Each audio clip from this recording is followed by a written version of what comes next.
ini 2 number कुइसननि 2 number 3 number आरो 4 नम्बरखौ मावफुंनाय जागोन। सिगाङाव जोङो नैबे 1 नम्बरखौ मावफुंखांबाय। दा जोङो 2, 3 आरो 4खौ बे भिडिअ'आव जों मावफुंगोन। अब्ला फैदो जों मावफुंनोसै। गिबियाव 2नि 2 नम्बर बेखौ जों मावफुंग्रोगोन। बेयाव दङ √2, 1/3 बे √2, 1/3 जाहैबाय लाथिख'फोरनि दाजाबगासै आरो सानजाबगासै। √2 दाजाबगासै आरो 1/3 सानजाबगासै। अब्ला जों बेखौ मावफुंथायाव बेबायदि लिरनांगोन। मावफुंथाय होनाय दं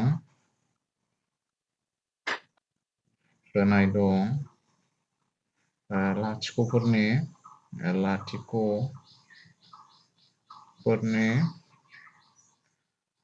दाजाबगासै लाथिख'फोरनि जों लिरोमोन आलफा प्लास बेटा समान √2 आरो मोनसे होनाय दङ लाथिख'फोरनि सानजाबगासैखौ लिरोमोन जोङो आलफा इनटु बेटा समान 1/3। therefore जों गोरलै राहाजों बानायगोन। गोरलै राहा जोंना मामोन? therefore जों मिथिगौ दि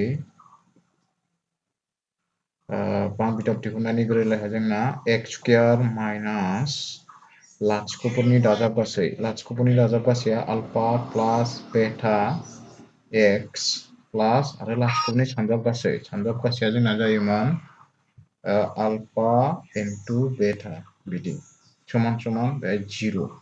दा मानफोरखौ बहायलांदो।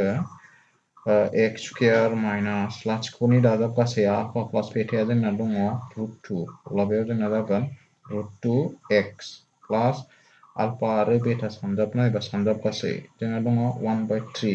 बेहाय जों होनांगोन 1/3 समान 0। दानिया जोंहा बेहा मा नैबे सिया जोंना बोखावखोन्दो महरावसो दं नालाय बेखौ जोङो बोखावखोन्दोनिफ्राय बोखारोब्ला बेनि गाहायाव 1 नैबेनि गाहायाव 1 आरो बे 3 बे मोनथामनि जोङो एलसिएम एबा दुसासा लादो। 1 आरो 3 नि एलसिएमआ जोंना 3 आनो जागोन। बिनि उनावहाय नैबे गाहायनि 1 जों 3 खौ रानहरदो 3 मोनबाय। 3 मोननायजों गोजौनि x² जों सानजाबबा 3x²। नैबे माइनास बेनाबो नैबे गाहायाव 1 दं। 1 जों 3 खौ रानहरबा 3 मोननायजों गोजौनि √2x जों सानजाबबा 3√2x नैबे प्लास दाना बेनाबो गाहायाव 3 जों दुसासा 3 खौ रानहरबा 1 मोननायजों गोजौनि 1 जों सानजाबबा 1 = 0। दाना नैबे थामआ नैबे लाथिख'जों ओरै सानजा हरसिगोन। अब्ला जागोन 3x² माइनास 3√2x प्लास 1 समान 0। होमबा therefore जोंना जौगानाय बिदां गोबाङा बेनो जाबाय 3√2x प्लास 1 = 0 बेयो। दाना फैदो 2 नम्बर।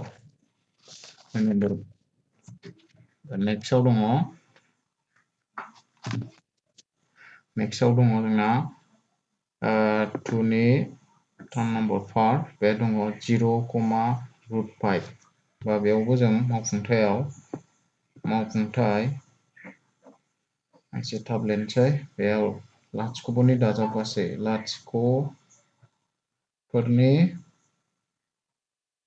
दाजाबगासै आलफा प्लास बेटा बेसेबां होनाय दं समान 0। लाथिख'फोरनि सानजाबगासै आलफा इनटु बेटा बेना बेसेबां समान √5 होनाय दं।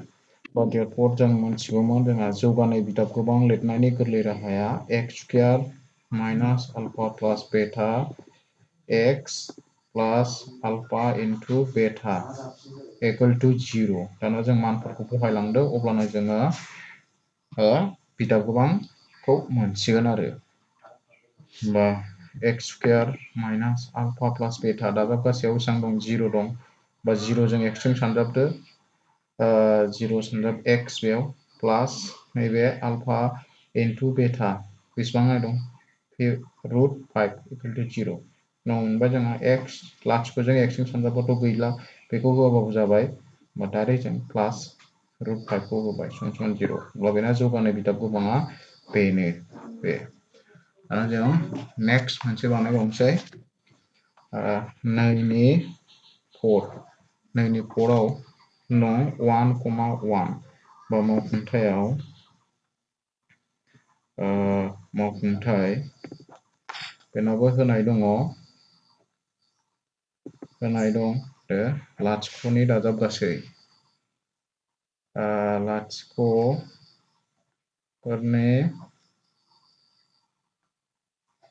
दाजाब गासै आल्फा प्लास बेटा बेसेबां समान 1 लाथिख'नि सानजाब गासै